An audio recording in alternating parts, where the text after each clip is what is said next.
Hello, everyone, and welcome to another podcast from English with Joseph. Well, this is my Christmas podcast and probably the last one of the year. I have managed to get a few podcasts done this year. I promised you all that I would begin one, and indeed I did.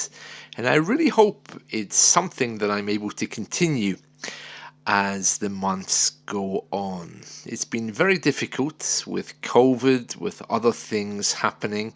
Sometimes it's hard just to continue doing what you want. It seems we have so many distractions these days. But I'm pleased to be with you today. And if you're listening to this at Christmas time, maybe you've seen our Queen's speech. Our Queen always does her speech at 3 o'clock on Christmas Day. Of course, it's pre recorded. I don't think for a moment she's actually there on Christmas Day. And I know that in Russia they do a New Year speech, don't they? I think the president there, he does a speech close to midnight. So, whatever you are, I hope you're having a lovely time. You should have hopefully seen me cooking on Facebook and on YouTube, preparing some lovely Christmas recipes. I'm actually recording this around the 6th of December, but I'm sure that I will have been cooking in the run up to Christmas, so I really hope that you enjoy that. Well, Christmas time is a lovely time for celebrating, of course. One question that I'm asked a lot is, does religion really feature in Christmas here? And I think the answer to that is probably no. Our Queen certainly thinks it does.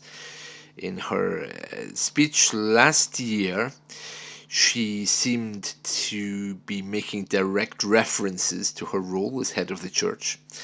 And she does that sometimes. She talks about suffering people, little children, and also about things happening in her family. Nothing very exciting. She kind of hints at things. She doesn't tell us directly what she thinks. She kind of makes some strange references which have to be decoded. So if you are watching the Queen's speech, it'll be very interesting to hear what you think, because it's possible that what you hear and what she says, or perhaps is interpreted to say, are two very different things. Immediately after her speech, usually on TV, the presenters immediately begin to try to decode what did she mean by that, and what was her reference to this. This is very common. And to be honest with you, I don't think anybody really cares about the views of a 95-year-old lady. But there are some people out there who still hold her in very high respect. And I suppose she is our leader, so we have to kind of listen to her in some way or another. Unfortunately for us, our leaders, the Prime Minister Boris Johnson and also the opposition to him, all make their Christmas speeches. So it's not just the Queen these days, it's the Prime Minister, it's also Nicola Sturgeon in Scotland, it's Keir Starmer in England. Oh, they're all at it, wishing us Christmas greetings and then criticising everything and everyone that they can think of. So there doesn't seem to be a lot of peace there, especially not in our government. But anyway, I'm sure we all have peace in our hearts, and I'm also sure that we all have food in our refrigerators and in our bellies just waiting to be eaten. I know I have. Maybe you can leave a comment and tell me what you plan to eat this Christmas, or what you did eat. I know we have a lot of vegetarians and vegans, including myself, around, so I won't be having meat. I'll probably have either corn or something else which is cooked that resembles meat, but it'll be something substantial. And of course, these days I love sugar. So I'll be having lots of sweets and delicious things. And just the other day, a friend of mine from Spain sent me a package of some Spanish sweets, turrón and crema catalana and other delicious things from Spain. And I'm very grateful to him. And I'm just going to take a moment to speak in Spanish, just for a moment, to thank all of my Spanish listeners and supporters around the world. Saludos, Feliz Navidad a todos de las personas del mundo español, castellano, América del Sur y España. Muchas gracias para todo este año. Espero verte próximo año para más clases de inglés y más. Muchas gracias para todo. So, just saying thank you to my Spanish supporters around the world. I really love the Latin world, and their food is almost certainly delicious. So, a British Christmas, what does that look like? Well, I don't think it's what it used to be, that's for sure. I know that these days Christmas cards are considered to be a little bit out of date, bearing in mind that paper and the environment and all these things are supposed to be perhaps not so good for us. Many people won't be sending Christmas cards. I do. I send Christmas cards to everyone I can think of. It's an old British custom to send cards, not only at Christmas time, but happy marriage, happy divorce, happy birthday. We send cards to everybody. It's not a bad thing. But I'm noticing that's being replaced by text messages now saying Happy Christmas. But it's kind of sad. You know, we all like the phone to ring. We all like to talk to people face to face. And we kind of like receiving messages too, whether that's on email or whether that's on messaging or SMS or WhatsApp or whatever, to say, thinking of you, Happy Christmas. But I've always wondered, you know, when do British people actually talk to each other? Because it seems not very often. And it's a question that many students ask me. How do you get close to a British person? And I always give the same answer, and that is, I don't know, because I don't really have British friends. They do seem to be very distant, don't they? I know that growing up, many people, they make their friendships at school and university, and they tend to keep within those circles for networking purposes. That might be part of it. Another part of it is drinking. British people are always at the pub. They're always drinking a lot. So if you're a drinker, you probably find it quite easy to get close to somebody. But no, I don't find it a very easy thing. But I do miss getting calls sometimes, you know. There was a time when the phone would ring and SMS was considered a bit rude. But these days, well, nobody calls each other. Kind of sad, isn't it? Anyway, on to more cheerful things. So what Christmas gifts was your favourite and why? Well, I haven't had any Christmas gifts yet, except the sweets from Alberto in Spain. So up to now, that's definitely my favourite gift. They're delicious, really. I've been a little bit greedy eating those. Tell me also about your plans for the new year. You know, everybody makes New Year resolutions, don't they? And these New Year resolutions are usually about trying to improve yourself or doing something better.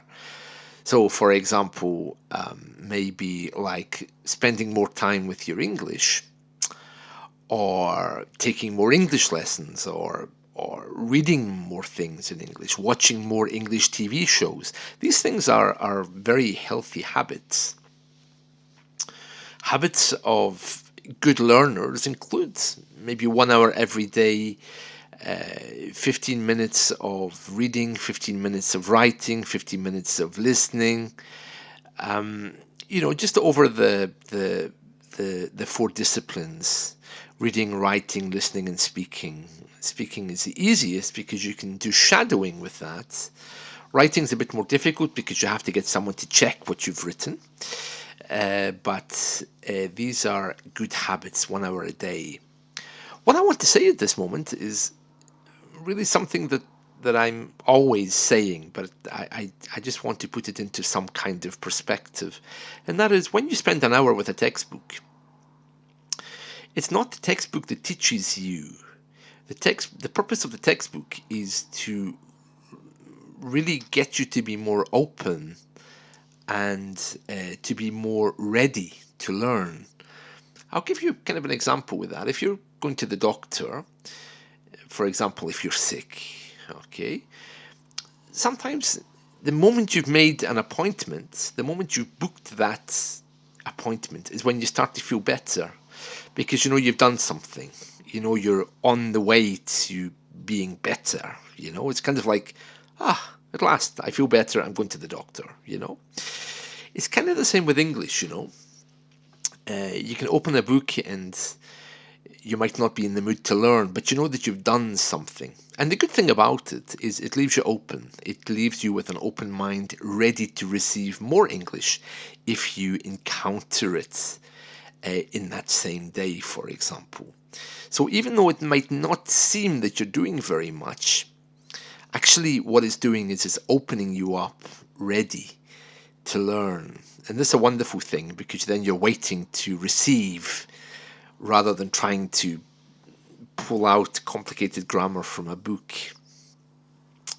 This is the job of a teacher as well. A teacher is able to open your mind a bit, to motivate you, because he can show you not only what you're doing wrong, but what you're doing right.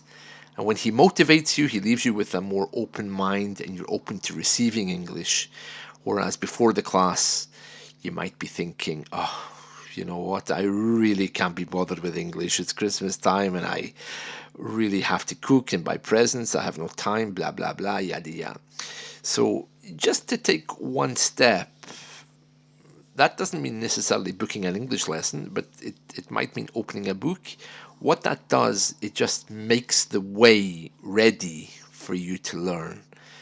So, you know, just because you don't remember what you read in that book 2 minutes ago, it's not really important. The fact is that you're doing something. And as long as you're open to hearing and receiving, you'll be surprised how much English comes into your life. It's a bit of a strange thing. Nothing magical about it, but it works. It works. So that's just something for you to keep in mind, your attitude towards learning over this Christmas season. Well, what I can tell you is that because of Brexit, there are some things that we can't buy for Christmas. I know that usually British people eat a lot of turkey. It's kind of like a very fat chicken, but has a different taste. I'm told that there's a shortage of those, so I don't know if that's true. Certainly I haven't seen any in the supermarket, which is kind of unusual for this time of year.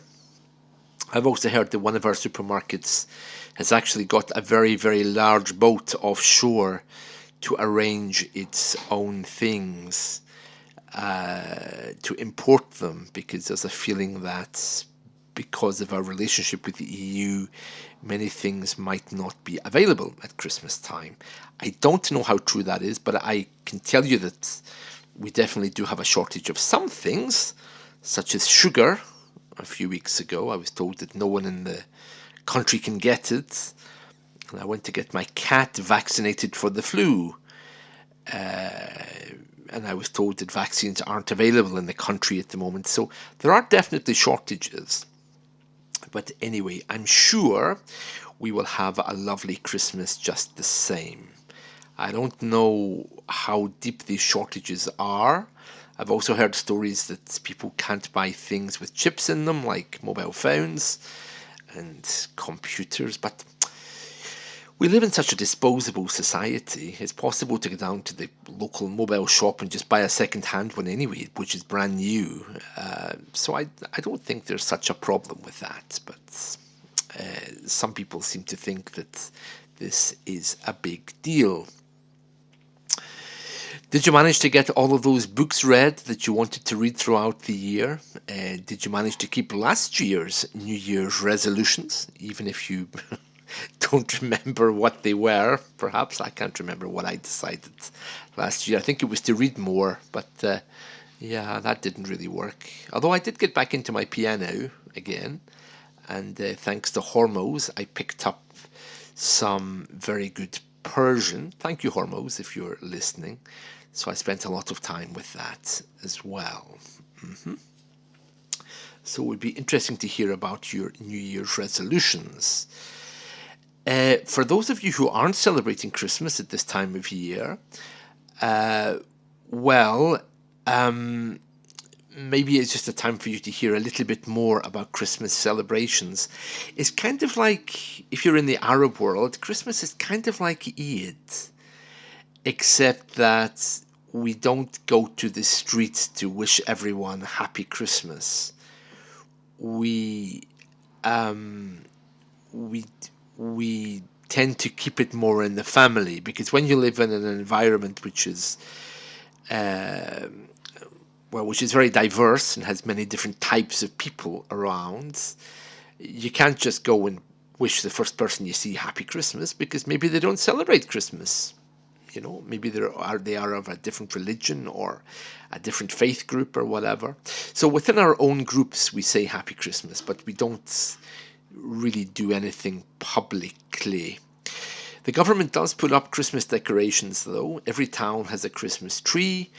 Government offices usually don't. Many of them are worried that they will offend somebody or they will upset someone of a different faith community, because the government offices are supposed to be secular. So that's another thing that has to be taken into consideration. Personally speaking, I have my Christmas tree up. I have some decorations, but from a religious point of view, I don't really celebrate it. But it's nice just to be nice.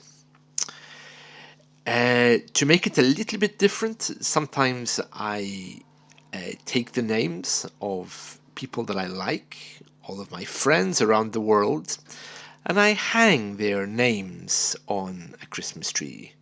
So, for example, I have little cards, little bits of ribbon, and I write the names of people, some students perhaps, and I put them on the tree, and I think, I'm grateful for that person. But usually after a few names, I think to myself, well, am I really grateful for that person, or do I just tolerate them? And then the tree quickly becomes a toleration tree of people that I put up with, not people that I am actually grateful for. But the thought is good. The thought is nice to do something positive, It's a very good idea. One big thing I've noticed is that Christmas here is very, very different from Christmas in Spain. Here we spend the 25th and the 26th literally doing absolutely nothing except watching TV and eating chocolate. Whereas in Spain, presents are opened on the evening of the 24th, and the 25th is just kind of like a day to be with family if you really want to. And then it's back to normal. We don't have that, and we don't have street parades either, which is quite common in the different parts of the Mediterranean.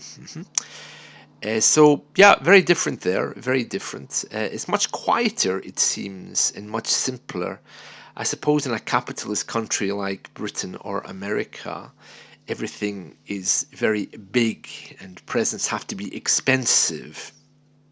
And yeah, that's kind of sad. That's the way we live now.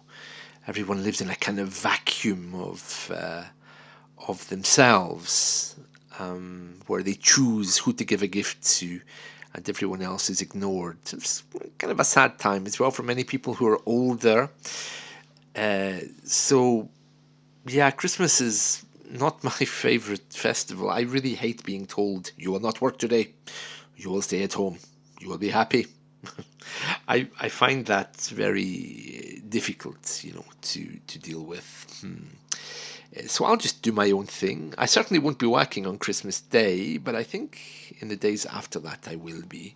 I don't need any more time off. I mean, after all, it's just me and the family. I might do some decorating in the house, maybe, but playing my piano and just relaxing in the silence is good too, away from technology. My New Year's resolution is to try to help you all more with your English by making more clips, more podcasts. I think all I have to do really is just share more of my life with you and what I'm doing. I don't think there's more to it than that. It seems to me that you don't need any structured kind of things. So I'm going to try and do that. And of course, I'm grateful to every one of you for your participation in my WhatsApp group, in my social media, in my italki classes, in my Facebook and YouTube. It's very good to know that you're there, and it's good to know that you appreciate this kind of thing that I'm doing as well. The world is changing so fast. We're living in a very different way now than we did just a couple of years ago. And the internet is becoming more and more relevant, and I'm really pleased to be part of that. On the other hand, well, I also have my reservations about it, as we all do, but what choices do we have? So, anyway, I really hope that you're all having a lovely time. And if you're on your own, well, that's okay too. Just put your feet up and watch a nice movie, make yourself some nice food. But it's definitely a time to be kind to yourself. No musts and shoulds and have tos or any modal verbs. It's just a time to relax away from the stresses of the shops. One thing is much better for us here in the UK, that is that for shopping we can just use Amazon. I don't have to go out and actually buy things for people. I can just order it online. That for me is something that works much better. So I'm pleased about that. Well, that's all I want to say. Enough of my ramblings about Christmas. I wish you all well, and remember to leave a comment to let me know what you're doing for Christmas. Or feel free to send me a message on any of my platforms, including my WhatsApp group if you're a member, YouTube, Facebook, my website is there as well. It's always nice to hear from all of you, and I wish you all a very, very peaceful time. Bye bye.